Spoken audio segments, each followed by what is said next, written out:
Eu passei momentos difíceis na vida, né?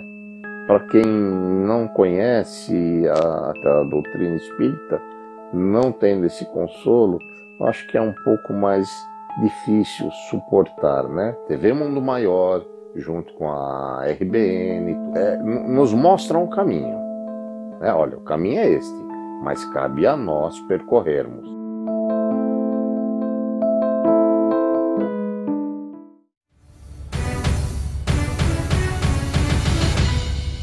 Do Maior em Debate dessa noite, tratando de espiritismo e catolicismo. Aproveitando a falar dessa resistência, ou melhor, deste baixo número, na verdade o próprio IBGE ele nos apronta que nós somos cerca de 2% de espíritas no Brasil. Sabemos que a imensa maioria não é de estudiosos, são pessoas que frequentam as casas espíritas quase como obrigação. A mesma obrigação católica presente nos 10 mandamentos, por exemplo, né? Guardar o dia, no texto original, o dia de sábado, no texto católico, guardar o domingo. Ir no centro uma vez por semana e tomar um passe é uma obrigação quase idêntica a ir uma vez por semana à igreja e tomar a hóstia. Olha, você sabe, o Leon Denis eu andei estudando um pouco mais no Leon Denis, e o Leon Denis tem uma coisa interessante, ele diz assim que os países de língua saxônica, anglo-saxônica, têm uma outra postura diante da vida e diante da religião. E que os países de matiz latino, como por exemplo a França, e aí eu estendo para o Brasil, não é? Nós somos um pouco deixa para lá, um pouco, não é? E aí se você acompanhar, como foi dito desde o conselho lá de 345, o de Nicéia, não é? Que colocou a pá de cal na doutrina cristã primitiva, né? E pulsante, não é? Até o século XIX, não é?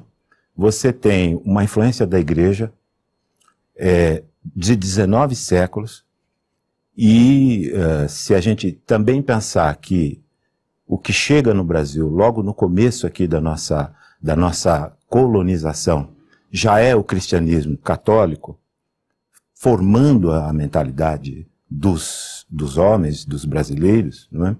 Então fica fácil de entender que, justamente por nós não sermos estimulados a pensar, a criticar e a ter uma fé irracional, uma fé de aceitar, isso explica tremendamente essa forma de lidar com a coisa do centro espírita, com a coisa, não é?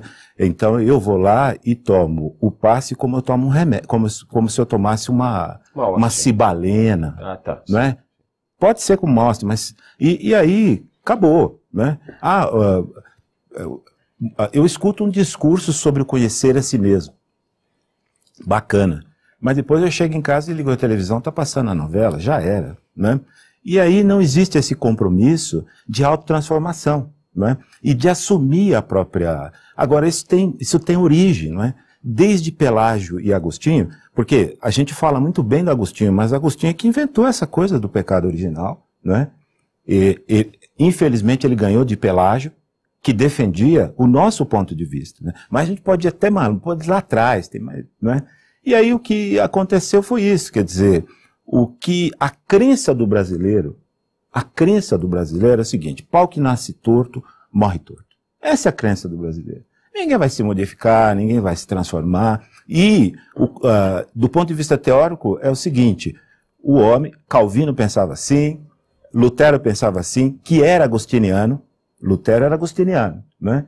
E ele pensava, qual é a tese? A tese é a seguinte: o homem não pode ser o artífice da sua própria salvação. O homem não pode ser o colaborador da sua autotransformação e da sua iluminação. Portanto, é o laissez-faire e o laissez-passer. Eu fico lá e fica tudo assim. E também, você me desculpa, eu vou avançar um pouco mais, vou dizer assim, e isso explica a mentalidade de rebanho que existe atualmente, que a gente vê, não é?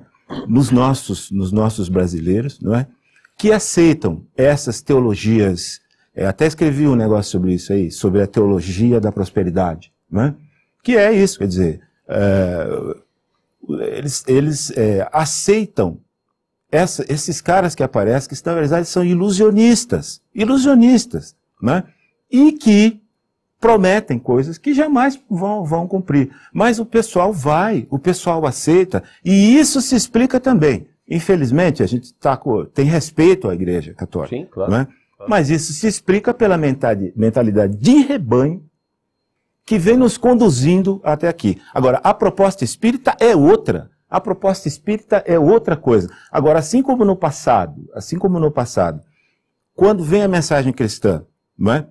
Ela é recolhida nas categorias de pensamento do grego koiné, não é? Alguns evangelhos que surgiram, que emergiram, eram em grego koiné, não é? Da mesma maneira, a doutrina espírita se derrama num caldo de cultura que já está estabelecido aqui, não é? E o espiritismo, mas não tenha dúvida, ele chega de uma maneira bastante equivocada na cabeça das pessoas. Certamente. Porque a proposta é outra. Porque é natural, né? Vamos só passar para o Igor nos ajudar aqui com a participação dos internautas, dos espectadores e ouvintes. Nós temos aqui interação no Facebook, André. Temos a Jurema Oliveira, a Tereza Paz. E agora, pelo WhatsApp, nós temos o comentário e a pergunta do Antônio Marcos, ele é de Guarulhos. E ele diz o seguinte: eu fui católico e encontrei no Espiritismo a forma de desenvolver a mediunidade. Porém, vejo que seguimos reproduzindo o conceito de Deus punitivo. Seria esse o vestígio do catolicismo? Até combatendo com a pergunta do Antônio. Olha, a questão dele é bem fundamental. Eu acho que ele chegou na questão fundamental do assunto. Porque é o seguinte, quando o Espiritismo surgiu, grande parte dos espíritas e da população francesa, eles sabiam o que é que o catolicismo e o que as igrejas estavam propondo, sabiam o que o materialismo estavam propondo, e estavam interessados num terceiro caminho, numa terceira resposta. E para a gente resumir isso, nós podemos dizer o seguinte: todas as religiões do passado, não só o catolicismo, como o budismo, como o hinduísmo, brahmanismo, todas as religiões do passado, todas, elas são fundamentadas no conceito da degeneração da alma e da queda. Então, na antiguidade, não se imaginava que Deus criasse uma alma não semelhante a ele. Então a ideia era a seguinte: Deus criou uma alma perfeita. Essa alma se rebelou. Então Deus precisa castigar. Então ela cai ao mundo, ele tira da alma, por meio do corpo, todas as suas capacidades, dá a ele sofrimento, dá à alma ignorância, dá à alma até uma tendência ao mal, e esse é um castigo de Deus. O que ele espera? Ele espera que a pessoa volte atrás da sua rebeldia e seja submisso a Deus. E fazendo isso, ele devolve a grandiosidade com que ele estabeleceu. Quando você vai para o hinduísmo, que é reencarnacionista, é a mesma coisa. Porque a imaginação é a seguinte: olha, Deus criou a alma perfeita, ela foi rebelde e caiu pela primeira vez. Se ela não errasse mais nada, ela voltaria para Deus. Mas como ela comete erros nessa primeira vida, ela vai reencarnar para pagar os erros da anterior. Então esse raciocínio de degeneração da alma, criada perfeita e queda, né, e o pagar, Deus teria uma relação de castigo, né, e aqueles que fazem o que ele quer, ele dá recompensa. Esse raciocínio está presente em todas as religiões. E o materialismo acompanha. Na filosofia também. Porque ele vai dizer que o indivíduo nasce mal e ele tem que ser submetido para que ele haja bem. O que é o espiritismo? O espiritismo é uma alternativa, por incrível que pareça, ele é uma alternativa a todo o pensamento religioso, 100% dele, e também uma alternativa ao pensamento materialista. Porque o espiritismo é a única doutrina que vai rever a metafísica completamente. Ele vai falar algo novo, que nem na filosofia, nem na religião, e nem o materialista pensava. Ele vai dizer o seguinte: Deus cria a alma com um potencial, mas ela sem nenhuma capacidade. E ele vai dizer: as suas próprias faculdades, que é a inteligência e o livre-arbítrio, serão conquistas do ser. Então, isso inova. O mundo inteiro não tem essa informação. E ela foi esquecida no movimento espírita. Então, como se constrói o pensamento espírita? na seguinte ideia: você é colocado na sua primeira encarnação como ser humano, ainda sem livre-arbítrio e sem inteligência. E isso vai ser uma conquista da sua capacidade de vida após vida. Ou seja, a responsabilidade moral ela é progressiva. Você não surge na primeira vida humana já responsável pelos seus atos. Você primeiro precisa entender como você escolhe os seus atos. Quando você entendeu, é que você começa a ser responsável. Então, esse espiritismo é muito novo. E ele é oposto a todas as ideias presentes no mundo. Então é difícil... A todas as ideias que visitaram o nosso psiquismo por por milhares de anos. Então o Kardec falava assim, o espiritismo é uma ideia. E é essa a ideia. Agora, como é que a gente faz para que a pessoa adquira essa ideia? Não é dogma. Então ela vai ter que raciocinar. Ela vai ter que repensar. Puxa, então peraí, então como é que o espiritismo está dizendo? Então a luta para fazer florescer o espiritismo não é, como você até disse, não adianta, não são palestras, nada disso vai mudar a ideia da pessoa. Então, para que a gente se torne verdadeiramente espíritas, nós vamos ter que debater a ideia espírita. E é essa a ideia. Olha, o que é o ser humano? O ser humano é um indivíduo, né, uma individualidade que vai conquistar as suas faculdades. Eu vou conquistar a minha inteligência. Então, quando a gente descobre isso, e você pega as pessoas nos dias de hoje, as pessoas não são inteligentes? Sim. Elas não escolhem o que vai fazer, o que não vão fazer. Então isso tudo não foi dado por Deus, foi conquista sua. Então o indivíduo olha para ele e diz assim, peraí, então eu não sou zerado. Tudo isso que eu tenho eu conquistei. Então ele está no progresso. O que ele precisa fazer é continuar o progresso. Sim, sim. Então o espiritismo é extremamente esclarecedor. Ele muda o mundo. Mas essa ideia fundamental está esquecida. É isso que a gente precisa recuperar. Essa mudança é a partir de dentro, né? E o Espírito de Verdade foi riquíssimo quando reduziu isso a praticamente 2 palavras, amor e instrução, né? O Tarquínio, na filosofia, muitos foram os filósofos que admitiram sua humanidade e as suas paixões. Por outro lado, no seio da fé romana, muitos foram os santos em cuja humanidade e as paixões foram completamente apagados para vender aquela imagem da pureza. Nietzsche é tido por muitos como a personificação do mal na filosofia. Ele tem uma frase que eu acho brilhante, eu vou ler aqui. Quanto maior é a força dominadora de nossa vontade, tanto mais liberdade é lícito ser dada às paixões. O grande homem é grande pelo espaço de liberdade de suas paixões, porém ele é suficientemente forte para fazer desses monstros seus animais domésticos, né? Nessa frase, Nietzsche recomenda a vida com paixões controladas, né? Já a imagem dos santos, ela vende a ideia de que o bom cristão é o que sacrifica as paixões, né? É o que não faz sexo, o que vive na pobreza, o que sacrifica-se pela coletividade e assim adiante.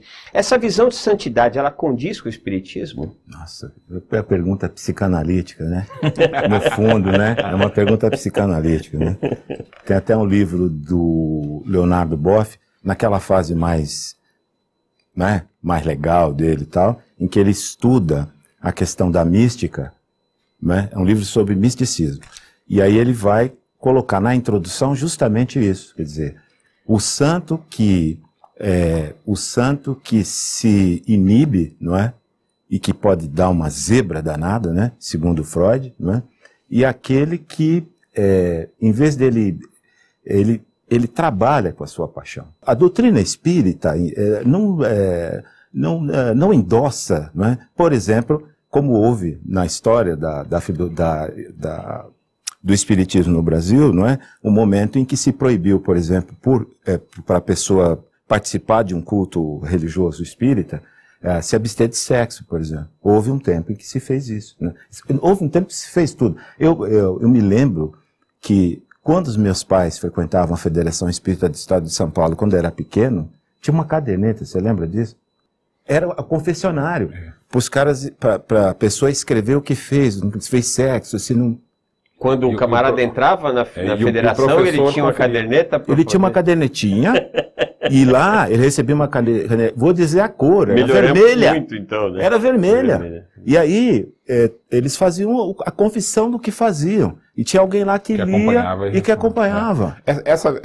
Você já pensou isso? É muito importante raciocinar a respeito disso, inclusive do santo. Por quê? Dentro da lógica do que ele foi ensinado, ele está certo. Porque se ele tem uma alma perfeita e foi colocado num corpo que é a fonte da maldade, do mal, do arrastamento ao mal, Sim, ele é como se ele estivesse lutando contra o corpo. sim. Então ele bater no corpo, ele imagina isso mesmo. Bezerra chamava o corpo de o tirano do espírito. Não, todos eles, né? A Santo Agostinho, nós vamos aqui, poderíamos enfileirar aqui depoimentos. Teve Por um quê? deles que se castrou. Então, mas veja, qual é a motivação? Eu sou uma alma perfeita num corpo que me arrasta para o mal, então eu tenho que ser contra ele, eu tenho que lutar contra ele. Quando o Espiritismo ele vai recolocar as coisas num novo patamar. Porque assim, o que é o mal no Espiritismo? O mal é um hábito adquirido. O mal é um hábito adquirido. Então, na trajetória... É que é a ausência do bem. Então, mas de que forma o indivíduo se torna mal? Em algum momento, ele vai usar o conhecimento que ele adquiriu, a inteligência, em vez de desenvolver a sua liberdade como espírito, abusa da condição animal. Então, quando você fez isso, você criou um mau hábito. E aí, como é que você perde esse mal? Você vai ter que descondicionar aquele hábito. Então, o Espiritismo recoloca completamente no novo patamar a educação, a moral, a relação entre as pessoas, tudo isso. Porque que adianta você combater o corpo? Ele não é a fonte de mal nenhum, ele é apenas um instrumento. Sim. Então, como você combate o mal? Repensando a forma com que você escolheu o seu agir. Sim. Então, como é que você lida com a matéria? Isso. O arrastamento, então, para as paixões, quando o indivíduo nasce com isso, não está no corpo a causa. Está na construção que ele fez num decorrer de muitas vidas. Sim. Uma vez conversando com um espírito, e uma pessoa perguntou para ele assim, eu tinha tanta curiosidade de saber o que eu fui na outra vida, a resposta foi belíssima. A resposta do espírito foi assim, não importa nada quem você foi na última vida. O que importa é que trajetória você fez nas suas últimas centenas de vidas. A sua pergunta devia ter sido essa. Que trajetórias você estabeleceu nas últimas centenas? Deus me livre. Porque uma vida só é um momento, é um instante. Então nós somos o resultado. Agora, o Espiritismo faz você olhar as coisas ruins e as coisas boas. Porque por mais que o indivíduo seja mau, ele tem inteligência. E essa inteligência foi conquista. Então não tem caso perdido na visão dos bons espíritos. Porque todo indivíduo tem recursos. Se ele não está sabendo usar bem os recursos, ele conquistou esses recursos. Então é muito interessante. Se Deus tivesse te dado o livre-arbítrio e a inteligência, ele pode cobrar. Você está usando mal aquilo que eu te dei. Agora, se você conquistou a inteligência e o livre-arbítrio, de quem que você vai cobrar? De você mesmo. Então o mundo, o universo é muito diferente do que a gente imagina. Abre uma nova perspectiva. Estou me lembrando. O universo, ele não cobra nada de ninguém. Porque cada um é senhor das suas conquistas. Então ele é o único que pode cobrar de si mesmo. Então o mau uso dos recursos traz para ele uma infelicidade, um mal-estar. Esse que é o mal.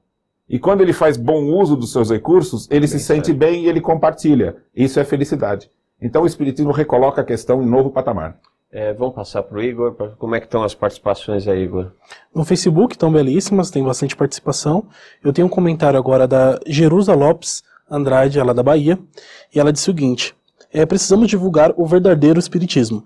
Aqui em Salvador frequento o Centro Espírita e durante todo o tempo que começou a divulgação sobre as adulterações da Gênese, obra kardeciana, nenhum dos dirigentes divulgou.